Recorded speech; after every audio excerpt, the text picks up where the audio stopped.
ये भक्तमाल की कथा। भक्तमाल लिखा नाभाजी ने, श्री नाभाजी ने भक्तमाल को लिखा, रचना की नाभाजी ने। उनकी जो कथा है बहुत कारुणिक कथा। एक बार बारिश नहीं बरसी, बारिश कई वर्ष तक नहीं बरसा, कहीं भी सारे पेड़ पौधे सूख गए, अन्न पैदा नहीं हुई।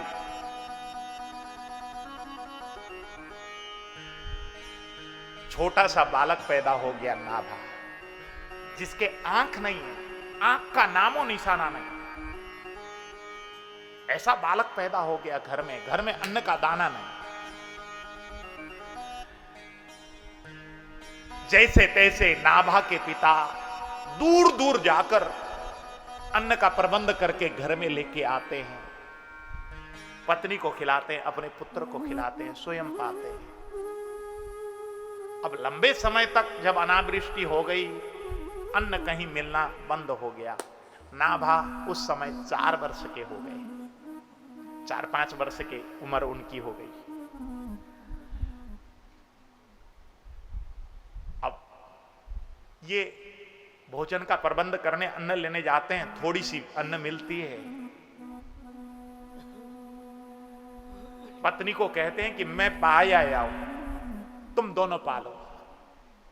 इस प्रकार कहते कहते काफी दिन तक इन्होंने अन्न का दाना खाया नहीं, पत्नी और पुत्र को खिलाने के चक्कर में।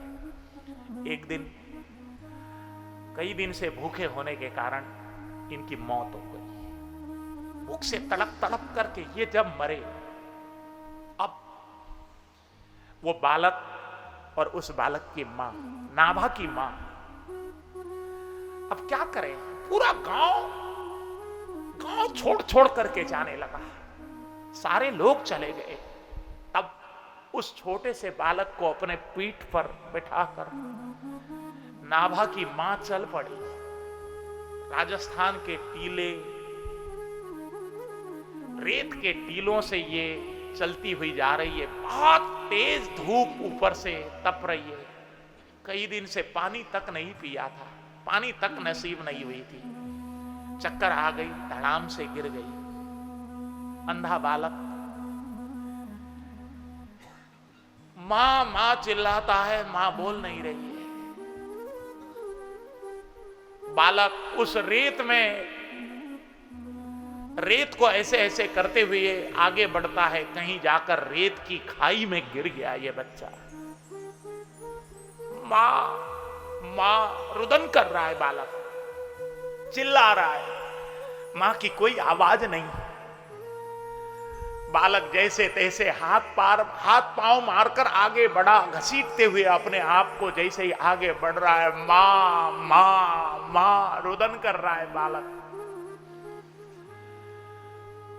और रोते रोते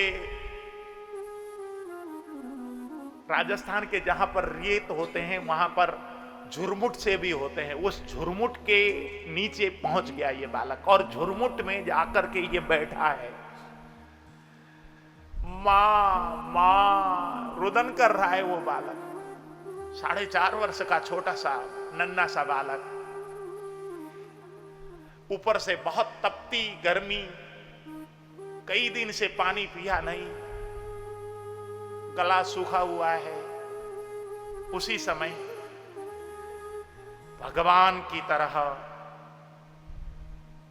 अग्रदेव जी और किल्लदेव जी, ये 2 संतों का आगमन उसी रास्ते से हुआ। उनकी दृष्टि पड़ी नाभा के ऊपर। नन्हा सा बालक रेते में बैठ करके रो रहा है, मां मां कर रहा है। दोनों संत आ गए। बेटा तुम कौन हो? जैसे ही प्रश्न किया, नाभा ने कहा, मैं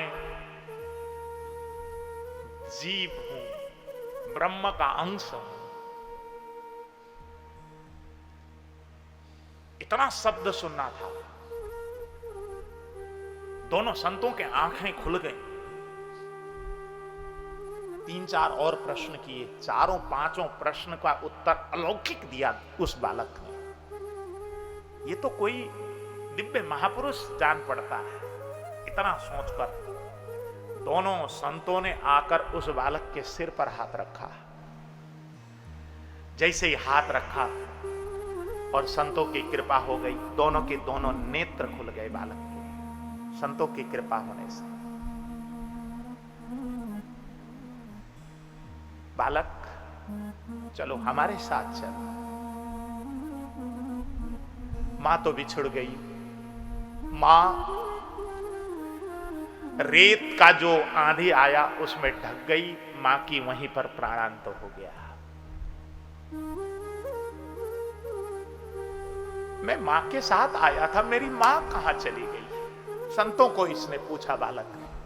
संतों ने इधर उधर मां को देखना चाहा, लेकिन कहीं भी मां नहीं मिली। संत उस बालक को लेकर आ गए। जयपुर के पास इनका आश्रम था। वहां आश्रम में उस बालक को संतों ने रखा है। उस छोटे से बालक को आश्रम की सेवा बता दी।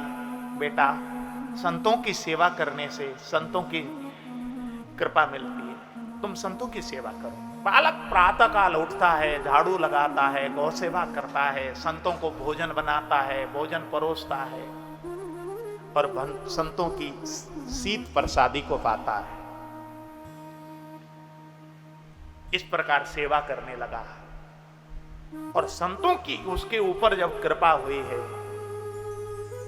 बाद में जाकर उन्होंने ये भक्तमाल का रचना उसी छोटे से बालक नाभा ने किया।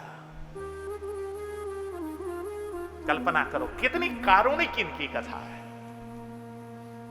ये जो भक्तमाल लिखने वाले नाभा जी का जो चरित्र है बहुत कारुणिक है। कितना बचपन कितना कष्टमय रहा होगा, कल्पना करो। मां नहीं रही, पिता नहीं रहे, राजस्थान के रेत के टीले में जाकर वो पछाड़ खाकर जब रोए होंगे, क्या अवस्था रही होगी। लेकिन संतों की जब कृपा हुई, उसका उद्धार हुआ, तो उसने, उस बालक ने जगत का उद्धार करने के लिए भक्तमाल की रचना की। ये नाभाजी पूर्व जन्म में ब्रह्मा जी थे। ब्रह्मा, देखो ब्रह्मा को भी एक समय सीमा तक ही ब्रह्मा बने रहना पड़ता है और समय सीमा होने के बाद उनको भी जैसे हम जन्म लेते हैं ना, ऐसे ही जन्म लेना पड़ता है। ब्रह्मा ने एक गलती कर दी।